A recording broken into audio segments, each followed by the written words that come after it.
y quiero saludar de manera especial al grupo católico Huella Católica. Hola mis hermanos, qué alegría poderles saludar, soy el Padre Luis Toro. Necesito escuchar Huella Católica, Manuel Martínez. Que Dios de los cielos les bendiga y les guarde y sigan adelante. La palabra de Dios nos ilumina, es el camino a seguir en medio de tantas tinieblas del error del mundo.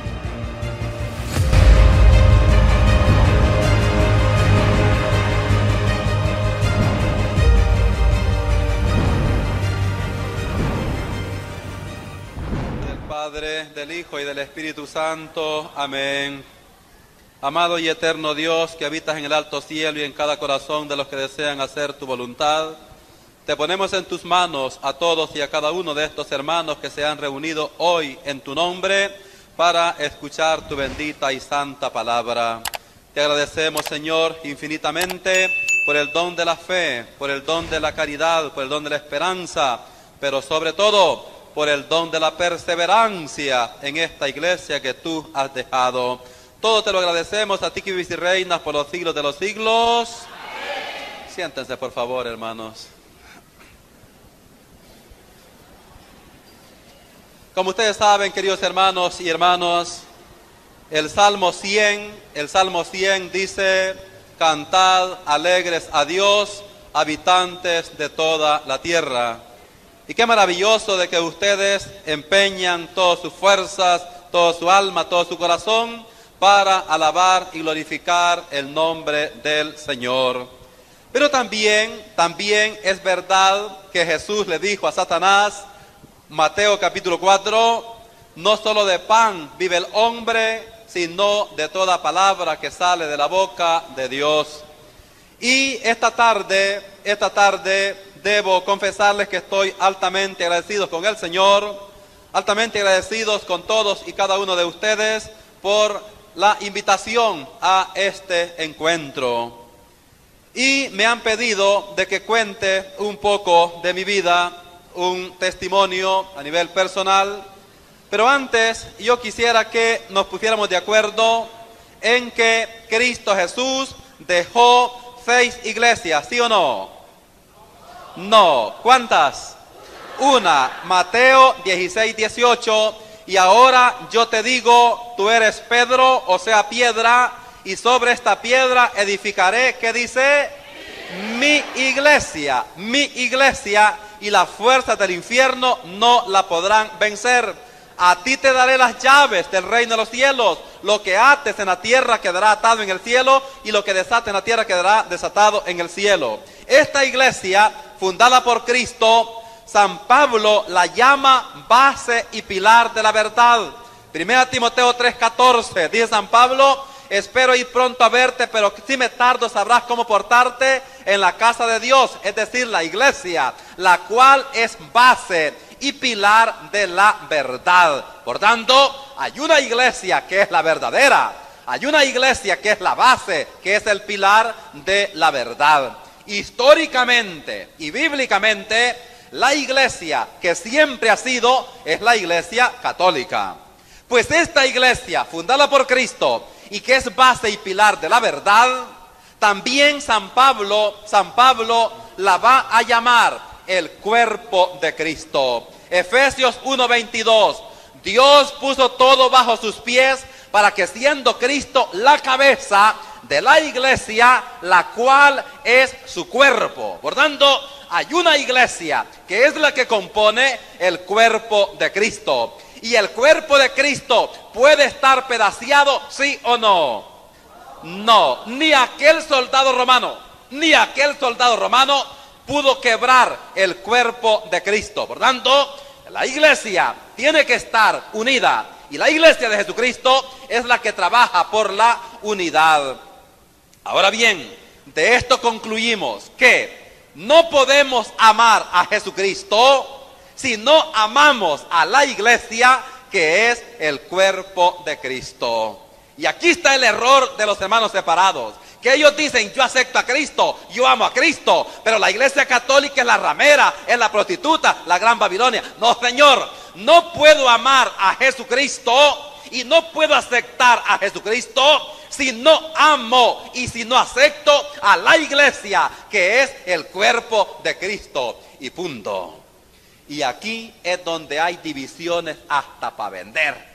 Porque la Biblia habla de una iglesia, pero hoy tenemos más de 2000 iglesias: Príncipe de Paz, Árbol de Vida Eterna, Monte Sión, Manantiales, Luz del Mundo, Apóstol y Profeta, Testigos de Jehová, Iglesia de Dios Israelita, tercio de iglesias, cada una con su credo, y ni una se lleva con la otra. No importa que el evangelio diga: Padre, que todos sean uno, como tú y yo somos uno. No importa que el evangelio diga: amaos los unos a los otros. Entre más nos dividimos y más nos agarramos a bibliazos, como que mejor en este mundo. Pero eso es un desorden terrible, un desorden terrible. Y el sectarismo, a mi corto entender, tiene unos 4 errores terribles. El primer error es que destruyen las comunidades. En una comunidad donde hayan 3 iglesias, allí va a haber un desastre. Yo soy de un cantón que se llama El Progreso en Jucuarán. Y allí hay 3 iglesias. La iglesia de apóstoles y profetas, la iglesia de Dios israelita y la iglesia católica. Resulta que no pueden echar adelante un proyecto por la gran división. A veces los católicos dicen: hermanos, hagamos la calle de aquí del cantón hasta el pueblo. Viene un hermano de apóstoles y profetas y dice: no hombre, ¿para qué queremos calle? Mire, aquí está Juan 14:6, y Jesús dijo: yo soy el camino, la verdad y la vida, y nadie va al Padre sino por mí. ¿Para qué quiere calle? Ya viene el fin del mundo, acepte a Cristo, que es el camino verdadero. No freguen. Y entonces un gran problema, un gran conflicto por la división del sectarismo. Segundo, las sectas destruyen las familias. En una familia donde el señor sea católico, la señora sea de apóstol y profeta, y los hijos sean testigos de Jehová, Dios guarde, allí va a ser un desastre, un desastre. Y no hay cosa que indigne más para uno de sacerdote llegar a una familia donde se ha muerto un pariente, y a encontrar a aquella gente peleando, si le ponemos candela o no le ponemos cruz o no le ponemos, que venga el padre o que venga el pastor, le hacemos misa o le hacemos culto, y vale pelear por el muerto. ¡Qué barbaridad! Familias destruidas cuando tendrían que estar íntimamente unidas, se dividen por la Biblia en la mano y después terminan peleando por los tamales a los 9 días, porque unos comen tamales de muerto, otros no comen tamales de muerto, todos son de gallina y hay que comerlos. Pero qué barbaridad, nos dividimos hasta para vender por detallitos, en detallitos. Tercer gran problema de las sectas es que siembran muchos problemas psicológicos. Todos ustedes saben que la psicología es la ciencia que estudia la conducta animal y humana. Pues las sectas, con su forma de evangelizar, siembran problemas psicológicos terribles. ¿Por qué? Porque ellos llegan a su casa, le tocan su puerta y dicen: venimos a evangelizarle y venimos a decirle que se arrepienta, que acepte a Jesucristo, porque si no se va a quemar. Mire, aquí está Malaquías 4:1. Malaquías 4:1 dice: porque aquí viene un día ardiente como un horno, donde todo soberbio y el que hace maldad, aquel día que viene los abrazará y no les dejará raíz ni rama. Mire, viene un día ardiente como un horno, va a ser terrible. Segundo, le leen lo que dice Apocalipsis 20:15. Y el que no fue escrito en el libro de la vida fue lanzado al lago de fuego. Lago de fuego. Tercero, Apocalipsis 21:8. Por tanto, los cobardes, hechiceros, fornicarios, adúlteros, mentirosos tendrán su parte en el lago de fuego, que es la muerte segunda. Por tanto, le ofrecen un día ardiente como un horno. Le ofrecen un lago de fuego. Le ofrecen la muerte segunda. Y para colmo de males, decían que el 2000 venía el fin del mundo. Venía el fin del mundo y unos días de oscuridad, y que iba a ser terrible, y que ellos iban a andar allá arriba en las nubes, encantados de la vida, y que todos los católicos iban a estar aquí como que son chimbolos friéndose en cacerola. Sí, ¡qué barbaridad! Eso es sembrar problemas psicológicos, porque mucha gente sigue al Señor no por amor, sino por temor, por miedo. Y presentan un Dios que no es el Dios de Jesucristo. Presentan un Dios que les ama solo a ellos y que a todos los demás no les ama. Lástima, no han entendido Juan 3:16. Tanto amó Dios a quien dice, al mundo que entregó a su Hijo único para que todo el que crea no se pierda, sino que tenga vida eterna, porque Dios no ha enviado a su Hijo a condenar al mundo, sino para que este mundo sea salvo por Él. En ninguna parte dice la Biblia que ama solo a este grupito. Y la Biblia lo que dice es que Dios hace salir el sol sobre buenos y malos, y que hace caer la lluvia sobre buenos y malos. Pero qué terrible, presentan un Dios castigo, azote, destructor. Nunca presentan el Dios de Jesucristo. El Dios de Jesucristo es el que nos ama hasta para vender y ama a los pecadores. Lucas capítulo 15 verso 1 dice que le criticaban a Jesús porque comía con publicanos y pecadores. Y esto de que Jesús se relaciona con los pecadores queda muy clarito en Juan capítulo 4. Jesús se pone a hablar con la mujer samaritana, ¿recuerdan? Y le pregunta, ¿dónde está tu esposo? Y la mujer dice, no tengo. Y Jesús le dice, dices bien, porque has tenido 5 maridos y el que tienes no es tu esposo. Al infierno, desgraciada. Así le dijo. No, Señor. ¿No le dijo así? ¿Dónde está tu esposo? No tengo. Dices bien, has tenido 5 maridos y el que tienes no es tu esposo. A esta mujer Jesús le dijo, mujer, si tú supieras quién es el que habla contigo, tú pedirías a él. Yo soy el agua de vida, y el que bebiera de esta agua nunca jamás tendrá sed. Le ofrece la salvación, le ofrece la vida eterna. Juan capítulo 8, le presentan a Jesús la mujer adúltera y le dicen, maestro, esta mujer ha sido encontrada en flagrante adulterio. Según la ley de Moisés tiene que morir a pedrada. Le damos norte a la primera en la frente. Y Jesús empieza a escribir en el suelo. No les hace caso. Y aquellos insisten. Se para Jesús y les dice, el que se sienta sin pecados, arroje la primera piedra contra esta mujer. ¿La apedrearon, sí o no? No. Y se fueron todos. Y quedó solo Jesús con la mujer. La mujer adúltera, entrecruzando miradas con Jesús, el Hijo de Dios. Jesús le pudo haber dicho, que no te da vergüenza, rechabacana, que no has leído los 10 mandamientos, al infierno, bandida. Le pudo haber dicho. Pero Jesús le dice, ¿dónde están los que te condenan? Y dice la mujer, nadie. Y agrega, tampoco yo te condeno, vete y no vuelvas a pecar. Este es el Dios de Jesucristo, el Dios que nos ama y que nos ama hasta para vender junto con nuestros pecados. Por tanto, he dicho 3 cosas. 1, destruyen comunidades. 2, destruyen familias. Y 3, siembran problemas psicológicos. Y 4, son un fenómeno anticultural. Para ellos no existen aspectos culturales. Por ejemplo, el 10 de mayo, el 3 de mayo, el 15 de septiembre, el Día del Niño, el Día del Soldado. Eso no está en la Biblia, es verdad, pero eso es parte de nuestra cultura. Eso es algo autóctono, algo nuestro, y que lo celebramos porque no solamente vivimos con los ojos fijos en el cielo, sino que también tenemos los pies en la tierra y nos debemos a una cultura. Y así sucesivamente. Pero a lo que iba. Cuando yo tenía 12 años, empecé a visitar la Iglesia de Dios Israelita. Cuando tenía 14 años, acepté a Jesucristo como el único salvador de mi alma en esta iglesia. Y me vinieron a bautizar a una poza allí en Usulután. Yo tengo 2 bautismos. El que me hicieron en la iglesia católica, tengo mi madrina, tengo mi padrino, pero después acepto en esta iglesia y me vuelven a bautizar. 2 bautismos. Y empecé en esta iglesia a dirigir tiempos de alabanza, ¿sí? Después empecé a predicar dentro de esta iglesia y salí bueno, bullito y medio. Y predicando en esta iglesia, estaba haciendo ya noveno grado, cuando llegaron a Jucuarán 2 sacerdotes, el padre Juan José Mendoza y el padre Carlos Caballero, con 13 seminaristas de los Paulinos.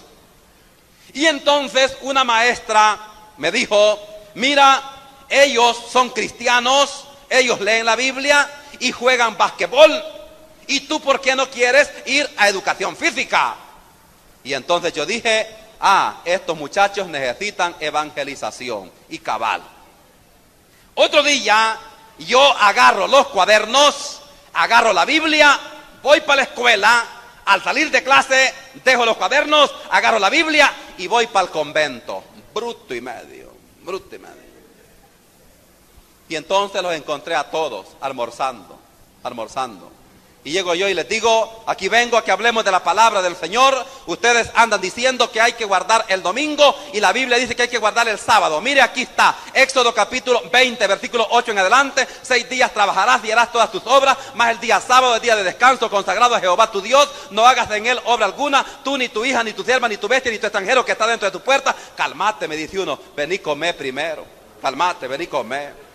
Y entonces me pusieron de comer. Y después de almorzar, las aguas bajaron un poco.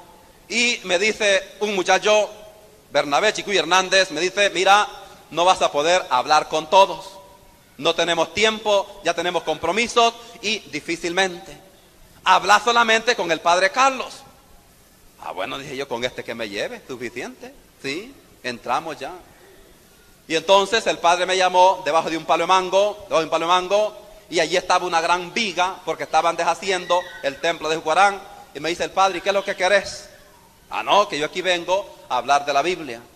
Ustedes andan diciendo de que hay que tener esas imágenes en la iglesia y eso es pecado. Mire, aquí está, Éxodo capítulo 20, versos 1 en adelante. Dice, no tengas otros dioses fuera de mí, no te hagas estatua ni imagen de lo que hay arriba en el cielo, abajo en la tierra, ni las aguas debajo de la tierra. No te postes ante esos dioses ni les des culto, porque yo soy Yahvé tu Dios que te sacó de Egipto, país de la esclavitud. Mire, aquí está, Salmo 135, 15. Los ídolos de las naciones son plata y oro, hechura de manos humanas. Tienen pies, no andan, boca no hablan, manos no tocan, semejantes a ellos son los que los hacen. Mire, aquí está, Isaías 45, 20. Son tontos los que andan en procesión, una estatua de madera, y rezan a un Dios incapaz de salvarles. Y ustedes, les digo yo, para Semana Santa, allá andan con ese montón de chintos para arriba y para abajo, que no le da vergüenza, que está haciendo perder el pueblo. ¿Qué más? Me dice el padre.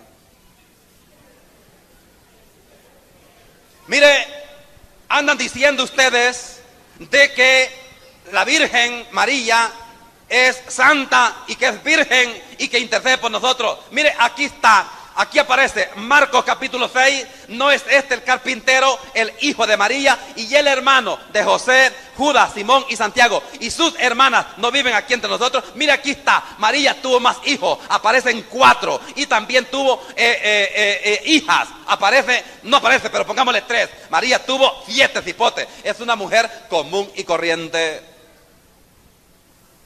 ¿Qué más? Me dice el padre. Mire, ustedes andan diciendo que hay que bautizar niños, y ese es un gran error. Mire, aquí está, Marcos 16 dice, el que creyera y fuera bautizado será salvo, y un niño no puede creer, entonces ese bautismo no sirve. Mire, aquí está, Lucas 3:21. Jesús se fue al río Jordán y se hizo bautizar por Juan el Bautista, y estas cosas sucedieron cuando Jesús tenía 30 años. Si Jesús es el camino, la verdad y la vida. Y Juan capítulo 13 dice, ejemplos he dado para que como yo os he hecho, vosotros también hagáis. Si él se bautiza de 30 años, todo mundo tiene que bautizarse ya grande.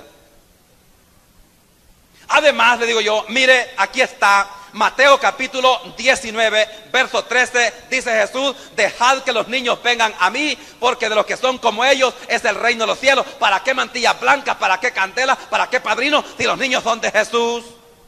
Mire, aquí está, Hechos 4:38, dice San Pedro, conviértanse, arrepiéntanse y háganse bautizar para que se les perdonen sus pecados. El bautismo es para perdón de pecados. Los niños no tienen pecado, entonces ese bautismo no sirve. Y así le propuse yo la confesión, le propuse que no hay que rezar por los muertos, le propuse que el Papa es la bestia más grande del mundo, le propuse que los sacerdotes tienen que casarse y montón de cosas que yo no tengo tiempo hoy para dar a conocer todos estos aspectos. Me quedo nomás con estos 3. El caso es que por último el padre me dice, cállate, me dice, hoy voy a hablar yo. Y entonces empezó a explicarme punto por punto cada uno de estos elementos que yo le había dado. Y el padre me dice, mira, es verdad, es verdad. Eso que tú me has leído sobre las imágenes, eso es palabra de Dios y eso hay que creerlo así. Éxodo capítulo 20 dice, no tengas otros dioses. El Salmo 135, 15, los ídolos de las naciones son plata y oro. Isaías 45, 20, son tontos los que andan en procesión, una estatua de mar. Eso es palabra de Dios y eso nosotros lo creemos. Ahora me dice el Padre, hay que aprender a hacer una diferencia entre un ídolo y una imagen. La Biblia prohíbe hasta para vender tener ídolos, o sea, tener falsos dioses. Y el Padre me dice, nosotros no tenemos falsos dioses, nosotros tenemos imágenes. Pero Padre, ¿dónde dice la Biblia que hay que tener imágenes? Pues lo dice. Y me leyó lo que dice Primera de Reyes 6:23. Primera de Reyes 6:23 dice que Salomón construyó el templo de Jerusalén, un templo pero precioso, y lo repelló de puro oro. Y el Señor le dijo a Salomón, construye 2 querubines de 5 metros de alto, de madera de olivo, o sea de aceituno, y que los repellara de puro oro y que los pusiera dentro del lugar santísimo. Y el Padre me dice, mira, esto lo mandó a hacer Dios. ¿Tú crees que Dios es idólatra? Pues no. Estas imágenes las hizo Salomón. Y porque Salomón las hizo y las puso en el santuario, ¿Salomón es idólatra? Pues no. Entonces no hay problema tener imágenes en el lugar sagrado. Porque Dios mandó a construir 2 querubines hechos de madera de olivo de 5 metros de alto. Y el Padre me dice, ¿tú cuánto mides? Yo mido 1,70. Y el Padre me dice, pongámosle 2 metros. Agregá 3 metros más para arriba. Tamaños chintones. Estaban dentro de la casa de Dios. Y luego me dice el Padre, mira, número 21:4 dice que el pueblo de Israel se rebeló contra Dios y contra Moisés, y Dios los castigó, les mandó unas serpientes llamadas ardientes y murió mucha gente. Entonces Moisés va donde el Señor y le dice, el pueblo está arrepentido, ¿qué hacemos? Y entonces el Señor le dijo a Moisés, construye una serpiente de bronce, ponla en un palo alto, y todo el que se haya mordido por las culebras, que vaya corriendo a ver la culebrita de bronce y no morirá. Y el Padre me dice, ¿quién crees tú que hacía el milagro? ¿Lo hacía Dios o lo hacía la culebra de bronce? Obviamente el milagro lo hacía Dios, pero había que ir corriendo a ver la culebrita de bronce. Esto es lo que explicaba mi abuelita.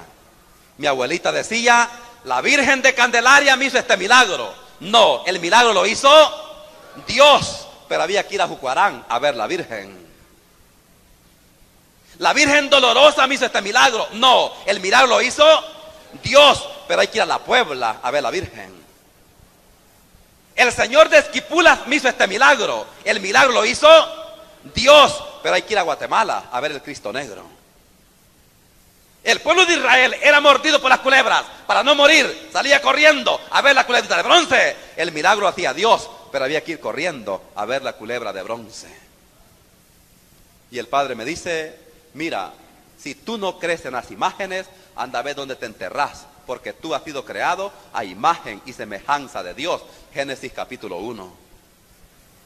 Si tú no crees en las imágenes, botá la foto de tu abuela, porque esa es imagen también. Y así fui perdiendo este primer punto. Segundo, el Padre me dice, mira, Marcos capítulo 6 dice que no es este el carpintero, el hijo de María y el hermano de José, Judas, Simón y Santiago, y sus hermanas no viven aquí entre nosotros. Esto es palabra de Dios y esto nosotros lo creemos y eso lo aceptamos. Pero el Padre me dice, mira, hay que tener cuidado. En ese texto no dice hijos de María. El texto dice hermanos de Jesús. No dice hijos de María, dice hermanos de Jesús. Fíjese, no es este el carpintero, el hijo de María y el hermano de José, Judas, Simón y Santiago. Y sus hermanas no viven aquí entre nosotros. No dice hijos de María, dice hermanos de Jesús. ¿Y quiénes son los hermanos de Jesús? El mismo problema, Marcos 3:31. Oye, te busca tu madre y tus hermanos y tus hermanas. Y dice Jesús, pero ¿quién es mi madre y quiénes son mis hermanos? Y agrega, todo el que haga la voluntad de Dios, ese es mi hermano, mi hermana y mi madre. Por tanto, muchas gracias. Por tanto, todo el que haga la voluntad de Dios, dice Jesús, ese es mi hermano, mi hermana y mi madre. Y el Padre me dice, todos los de una misma tribu se decían hermanos. Todos los de una misma familia se decían hermanos. Todos los de una misma fe se decían hermanos. Y el Padre me dice, ¿cómo le decías o cómo le dices tú a los demás miembros de tu iglesia? Y yo le dije, les digo hermanos. Y es verdad. Todo el que afecta a Cristo, a los demás les dice hermanos. Dios les bendiga, hermano. ¿Para dónde va, hermano? ¿De dónde vienen, hermano? La paz sea con usted, hermano. Pero no son hermanos, cada quien tiene su nana. Pero en lenguaje bíblico, todos somos hermanos. Cuando la Biblia dice hermanos de Jesús, se refiere a gente de una misma tribu, de una misma fe. Pero no quiere decir que sean hijos carnales de una sola mujer. La Biblia habla de hermanos de Jesús, pero eso no debe llevarnos a concluir que María tuvo más hijos, porque el Evangelio de Juan, capítulo 19, verso 25, Jesús está crucificado. Y entonces le dice a María, al ver a María y al ver a San Juan, le dice, mujer, allí tienes a tu hijo. Y viendo a Juan le dice, he allí a tu madre. Y desde ese momento el discípulo se la llevó a su casa. ¿Por qué Jesús no deja el cuidado de María a sus demás hermanos carnales? Porque no había. Y por eso tiene que dejarla al cuidado de uno de sus discípulos. Además, me dice el Padre, el respeto y la veneración para María, el primero que la da es Dios. Lucas 1:26. En el sexto mes el ángel Gabriel fue enviado por Dios, a una joven virgen que vivía en Nazaret. El nombre de la virgen era María. Entrando el ángel a su presencia le dijo, alégrate llena de gracia, el Señor es contigo, vas a quedar embarazada y darás a luz a un hijo, al que pondrás por nombre Jesús. María dijo, pero ¿cómo puedo ser madre si no tengo relación con ningún hombre? Y el ángel le dice, no temas, el poder del Altísimo te cubrirá con su sombra. Y el Padre me dice, mira qué lindo. Dios le manda a decir a María, alégrate llena de gracia. Eso es suficiente para amar, para querer a esta gran mujer. Si Dios la manda a llamar, la llena de gracia. Es un error terrible de las sectas no aceptar a esta gran mujer que el Evangelio la llama la llena de gracia. Por eso Lucas 1:39, cuando María visita a su prima Santa Isabel, Isabel dice, ¿de dónde a mí que me visite la madre de mi Señor? Y agrega, bendita tú entre todas las mujeres. María no es una mujer común y corriente, no es una mujer cualquiera. María es la bendita entre todas las mujeres. Le guste o no le guste a cualquier corbatudo, ese es problema de él. Problema de él. Lo que el Evangelio dice es que María es la llena de gracia y que María es la bendita entre todas las mujeres. Y es más, Lucas 1:39 dice que en el Magnífica María dijo, de ahora en adelante todas las generaciones me llamarán dichosa. Todo el que quiera cumplir la palabra de Dios tiene que llamar bienaventurada, tiene que llamar dichosa a María. Por eso Lucas 11:25. Lucas 11:25. Cuando Jesús está dando aquel gran discurso, una mujer levanta la voz y dice, dichosos los pechos que te amamantaron y la mujer que te dio a luz. Y dice Jesús, dichosos más bien los que escuchan la palabra de Dios y la ponen en práctica. Dos alabanzas para María. Primero, la que da la mujer, dichosos los pechos que te amamantaron. Segunda alabanza, la que da Jesús, dichosos más bien los que escuchan la palabra de Dios, porque María había dicho, hágase en mí según tu palabra. Punto perdido, hermano. ni para atrás ni para adelante. Ahí no habían tales. Sobre el bautismo, el Padre me dijo, mira, hay que interpretar bien y no necesitamos ir a otros pasajes para clarificarnos. Es verdad, Marcos 16:16 dice, el que creyera y fuera bautizado será salvo. Y el Padre me dice, ¿a quién crees tú que decía eso Jesús? ¿Lo decía gente que era bautizada o que no era bautizada? Obviamente, Jesús dice eso a gente que no era bautizada. Porque el bautismo que salva se inaugura con Cristo Jesús. Mateo 28:19. Todo poder se me ha dado en el cielo y en la tierra. Por eso vayan y hagan que todos los pueblos sean mis discípulos, bautizándolos en el nombre del Padre, del Hijo y del Espíritu Santo, y enséñenles a cumplir todo lo que yo les he enseñado. El bautismo que salva, el bautismo redentor, se inaugura con Cristo Jesús. Ese tumbo de gente que seguía a Jesús no era bautizada y necesitaban creer y bautizarse para salvarse. Es que el problema no es que los protestantes bauticen adultos. Ese no es el problema. Si ustedes y yo no estamos bautizados, hay que bautizarnos, y no importa que estemos grandes. El problema del sectarismo es ensartar un bautismo encima de otro bautismo. Ese es el error. Ese es el error. Ensartarle un bautismo a alguien que ya ha sido bautizado. Pero hay gente que tiene hasta 5 bautismos. No ha entendido. Efesios 4:5. Un Señor, una fe, un bautismo y punto. Y si a usted le han bautizado en el nombre del Padre, del Hijo y del Espíritu Santo, pregunto, ¿esas son bromas o son cosas serias? ¿Eso es serio? Y después se va a bautizar en el nombre del Padre, del Hijo y del Espíritu Santo, y después no le gusta allí, y se va a bautizar a otra iglesia en el nombre del Padre, del Hijo y del Espíritu Santo. Usted está relajeando. Usted está relajeando. Y dice la Biblia que todo pecado puede ser perdonado, menos el pecado contra el Espíritu Santo. Y usted bautizándose cada rato en el nombre del Padre. No, Señor.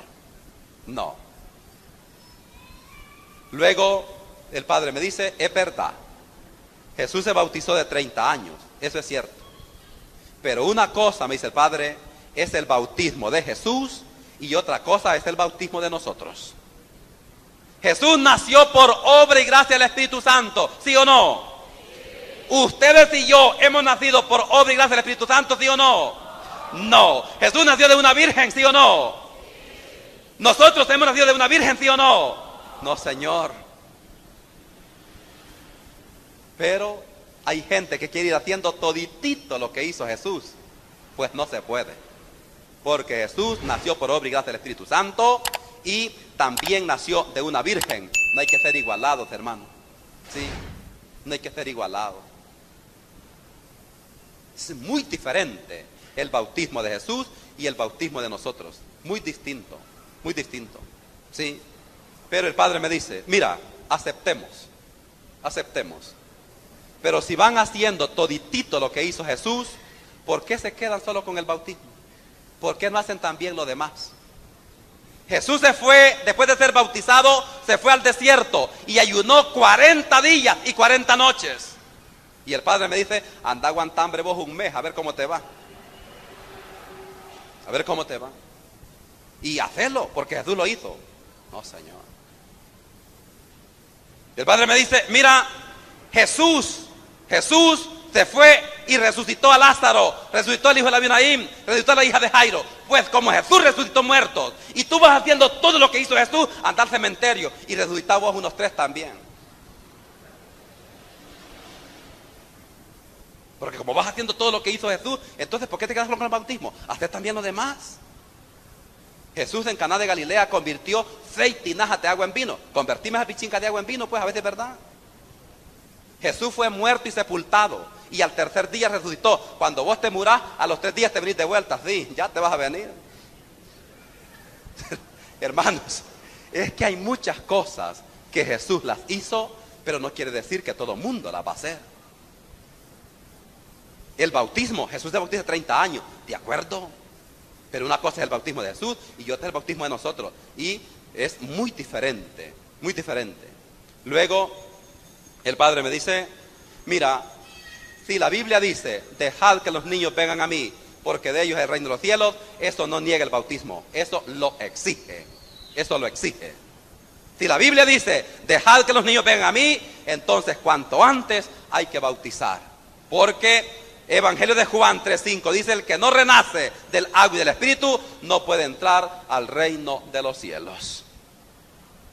Por último, con lo de Mateo, con lo de Hechos de los Apóstoles 4:38, es verdad. Pedro dijo, conviértanse y lléganse a bautizar para que se les perdonen sus pecados. Y el Padre me dice, por eso bautizamos, porque los niños tienen pecado. Salmo 51:7. Salmo 51:7 dice el salmista David, mira que en la culpa nací, pecador me concibió mi madre. Y así perdí todos los puntos, hermano. No pude defender tan solo uno. Difícilmente. Y entonces entré en crisis, entré un poco en debilitamiento y me fui para la casa y ya no con muchas ganas de ir al culto. Otro día regresé, y regresé ya no para estar peleando, sino para profundizar más en la doctrina, para profundizar más en la profesión católica. Y el padre me dice, mira, ¿por qué no te vas con nosotros para seguir predicando? Y entonces eso me llegó a mí.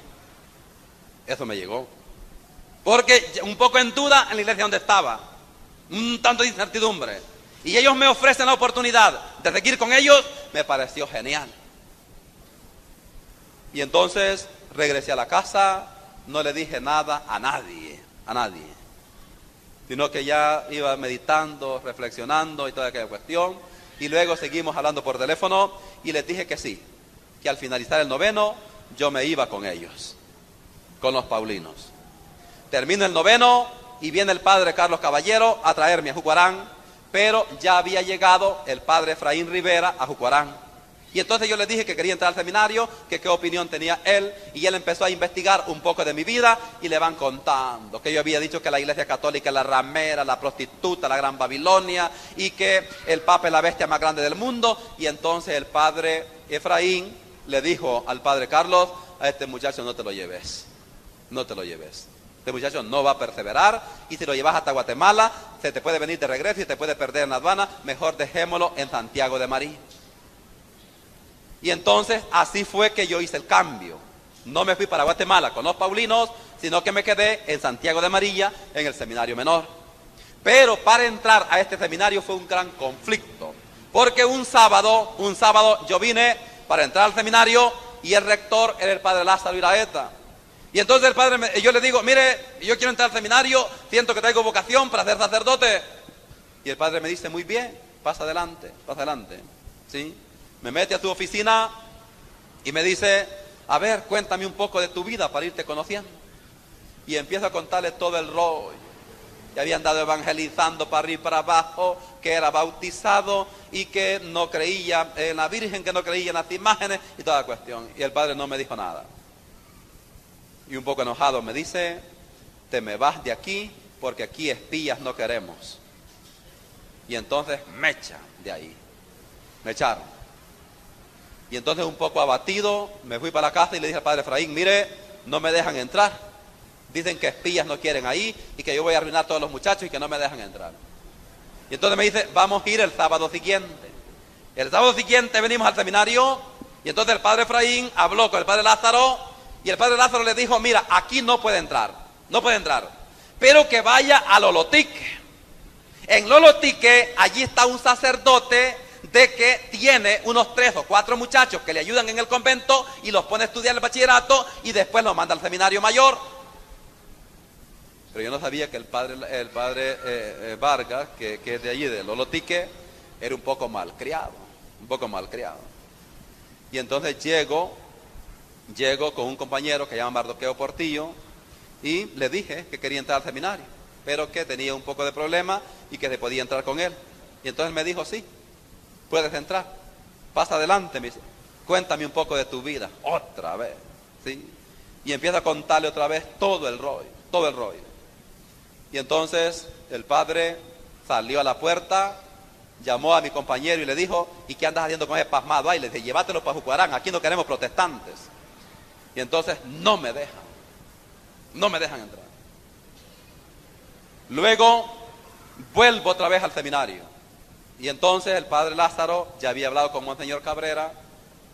Y Monseñor Cabrera le dijo, déjalo que pruebe, a ver cómo le va. Y entonces me dejan entrar. Entro un 25 de enero de 1989, ya ratito. Entro al seminario. Y unas monjas de Ciudad Barrio estaban terminando un retiro, y lo estaban terminando con el Santo Rosario.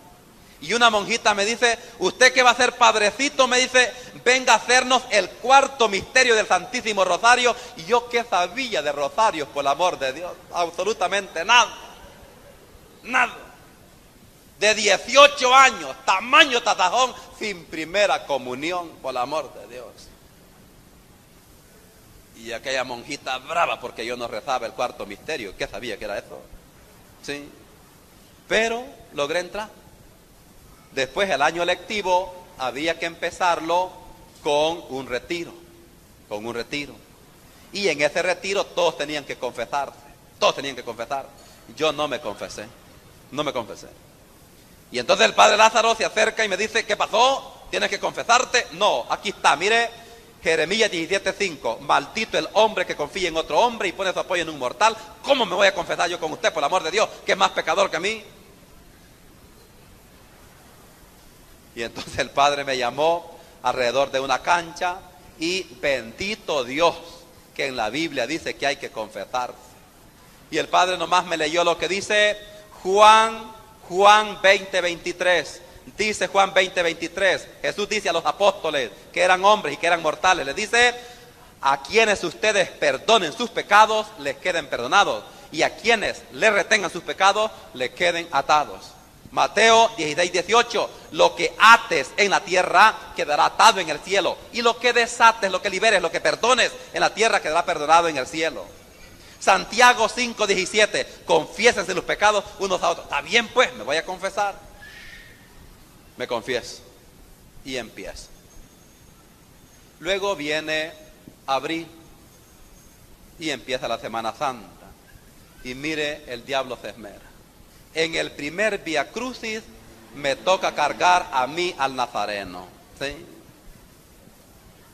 Y entonces yo digo, ¿cómo voy a andar yo con esto en el lomo, por el amor de Dios? Se me había metido tanto, ¿sí? Lo de Isaías 45:20, son tontos los que andan en procesión, una estatua de madera, y rezan a un Dios incapaz de salvarme. Me llaman otra vez, y empiezan a decirme esta cuestión de que hay que distinguir entre un ídolo y una imagen. Está bien, pues, lo voy a cargar. Cargo al Nazareno en todo el Vía Crucis, y así fui avanzando.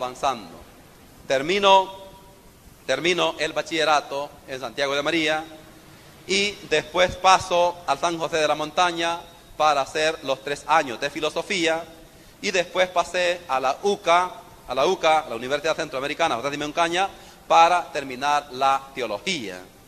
Al terminar la teología me dicen, todavía no te puedes ordenar porque hablas puro protestante. Dios santo, el amor de Dios, porque es verdad, todavía no se me quitaba la maña de andar la camisa manga larga hasta el puño, y siempre que me tocaba dar una charla, la gran bulla que hacía como que era pastor protestante, y entonces al obispo le habían dicho, todavía huele a protestante, no hay que ordenarlo todavía.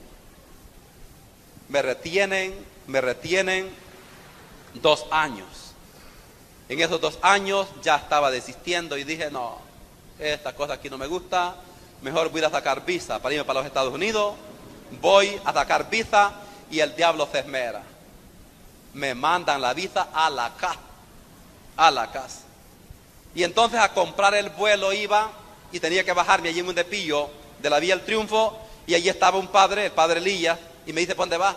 Ay, voy a comprar un vuelo porque yo no quiero estar aquí, voy para los Estados Unidos. Y el padre me dice, no hombre, tenés paciencia, espérate, te has formado para ser cura, tenés que empezar la vida de nuevo, y no te vas a ambientar, te vas a amargar, vas a ser todo un desgraciado. Y me espero, y justamente hace 2 años, el obispo decide ordenarme sacerdote en el puerto El Triunfo. Ha sido uno de los días más grandes en la historia de mi vida, uno de los grandes anhelos. Y desde entonces no escatimo esfuerzos para decir que la Iglesia Católica es la verdadera y es la que Jesucristo ha dejado. Ese montón de otras iglesias fundadas por hombres, cada una tiene su fundador. Y no se me olvida lo que dice Mateo 16:18, y ahora yo te digo, tú eres Pedro, o sea piedra, y sobre esta piedra edificaré mi iglesia. Felicidades a todos y a cada uno de ustedes, porque a pesar de los pecados, de los grandes errores de esta iglesia, se mantienen en la iglesia que Cristo Jesús ha fundado. Cuando yo estaba en esta iglesia, decía que la iglesia católica es la ramera, que es la prostituta, que es la gran Babilonia y que todos van para el infierno. Y le decía a la gente de que los que estábamos en esta iglesia no cometíamos pecados, por el amor de Dios. La carta de San Juan dice, el que diga que no tiene pecados es un mentiroso. Todos en este mundo somos pecadores. En la iglesia católica hay pecado y hay santidad. En la secta también hay pecado y hay santidad. Lo importante es cumplir lo que Jesús ha dicho. El que persevere hasta el fin, este será salvo, y hay que perseverar en esta iglesia que Cristo Jesús ha dejado. Que el Señor y María Santísima les bendigan hoy y siempre.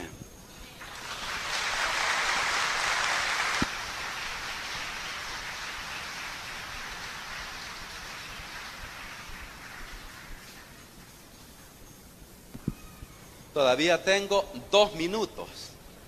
2 minutos por si hay alguna preguntita. 2 minutos nomás. O todo está pero clarísimo. A ver, hermano, sí. Parece que el hermano ya tenía la mano primero alzada y luego usted, hermano. A ver, hermano.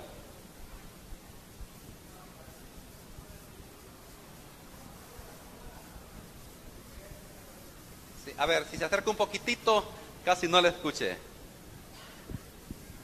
Si se acerca un poquitito, por favor.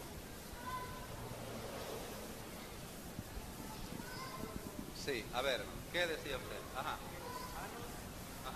Cuando a uno le hacen una pregunta, si tú murieras ahora, ¿a dónde irías? ¿Cuál sería la respuesta correcta para dejarlos claros? Si tú murieras ahora, dice el hermano, ¿a dónde irías? Esto no le toca decirlo a nadie. A nadie. Esto le toca nomás a nuestro Señor Jesucristo, que va a juzgar en el último día. Pondrá unos a la derecha, otros a la izquierda.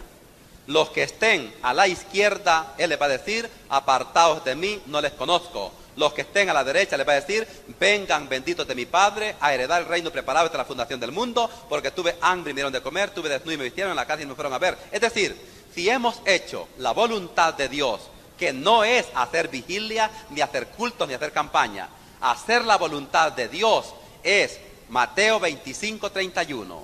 Vengan benditos de mi Padre a heredar el reino preparado desde la fundación del mundo, porque tuve hambre y me dieron de comer, tuve desnudo y me vistieron, en la cárcel y me fueron a ver. Santiago 1:27. La religión pura y verdadera delante de Dios consiste en esto: visitar y ayudar a las viudas, a los huérfanos, y no dejarse contaminar de la corrupción de este mundo. Santiago 2:24. Ya ven, no es la fe la que justifica al hombre, sino las buenas obras, porque una fe sin obras es muerta. Por tanto, esto quien lo va a decidir es Dios. Es Dios. Y lo que usted tiene que decir es que eso no lo decide nadie, lo decide el Señor. Ahora, el problema es que ellos dicen, ¿quién se murió? Fulano de tal. ¿De qué iglesia era? Era católico. Qué lástima, va para el infierno. Es que no les toca a ellos. No les toca a ellos. Eso les toca al Señor. El evangelio de hoy dice que a la par de Jesús habían crucificado ¿cuántos ladrones? 2. Uno tan puso que se robó la salvación. Increíble. Increíble. En el último momento de su vida dice, Jesús, acuérdate de mí cuando estés en el paraíso. Jesús detectó la humildad, la conversión, el amor que éste tenía y se roba hasta la salvación.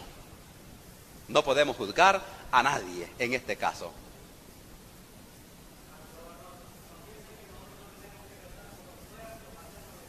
Sí. Yo diría unas 3 cosas. Uno, hermano, métate usted hasta por la ceja, por favor. Segunda de Macabeos 12:38.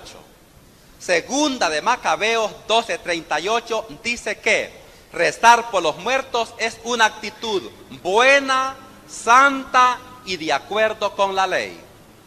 Luego, Juan capítulo 11, Marta y María hacen una gran oración a Jesús cuando le dicen: Señor, si tú hubieras estado aquí, mi hermano no había muerto. Pero agregan: cualquier cosa que digas al Padre, Dios te la concederá. Y efectivamente, Lázaro estaba muerto y el Señor le resucita. Y en ese mismo Jesús creemos nosotros.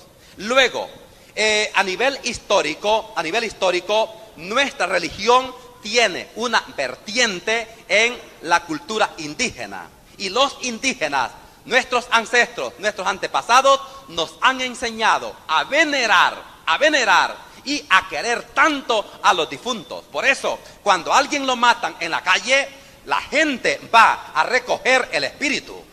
Y después la gente se queda haciendo rezos. En ese rezo, el muerto no se despide.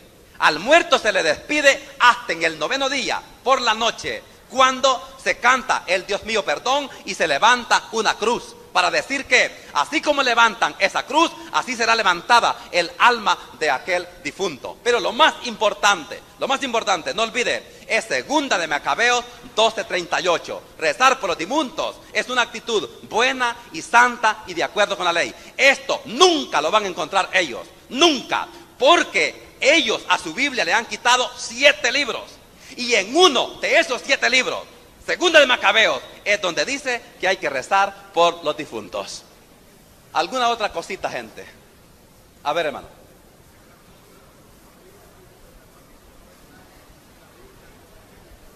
En las Biblias evangélicas, sí, este problema no es culpa de los protestantes ni es culpa de los católicos.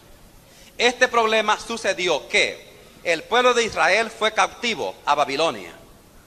Y la Biblia en hebreo solamente tiene 66 libros, que es la que tienen los protestantes en hebreo. Cuando el pueblo va cautivo a Babilonia, tienen que evangelizar a los griegos. Entonces traducen los 66 libros canónicos, pero en esos siglos ya habían encontrado otros 7 libros más, que los consideran inspirados por el Espíritu Santo. Y entonces dicen, agreguémoslo. Por tanto, la Biblia en hebreo tiene 66.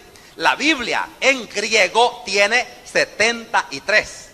En 1517, Martín Lutero se separa de la Iglesia Católica y él dice, yo no quiero la Biblia en griego, yo voy a tomar la Biblia en hebreo. Y toma la Biblia que tiene nomás 66 y entonces deja la Biblia en griego que tiene 73. El error fue que esta Biblia ya había sido aceptada y habían habido muchos concilios y se había considerado como inspirada.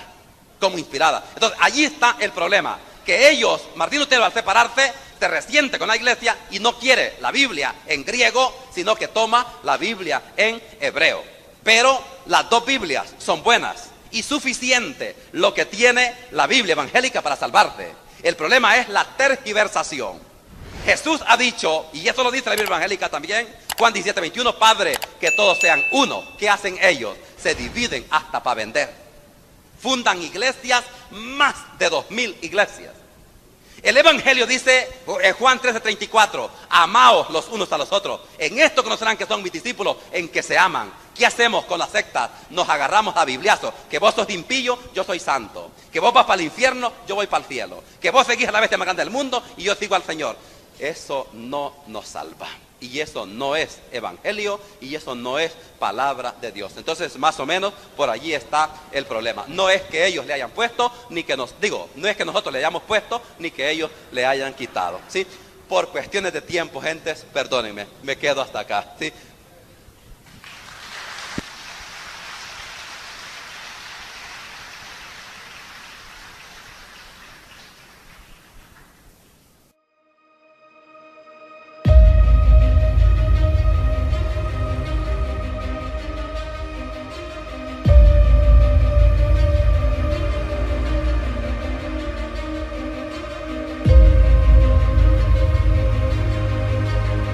Y quiero saludar de manera especial al grupo católico Huella Católica. Hola mis hermanos, qué alegría poderles saludar, soy Padre Luis Toro. Necesito escuchar Huella Católica, Manuel Martínez. El Dios de los cielos les bendiga y les guarde, sigan adelante. La palabra de Dios nos ilumina, el camino a seguir en medio de tantas tinieblas que les rodean.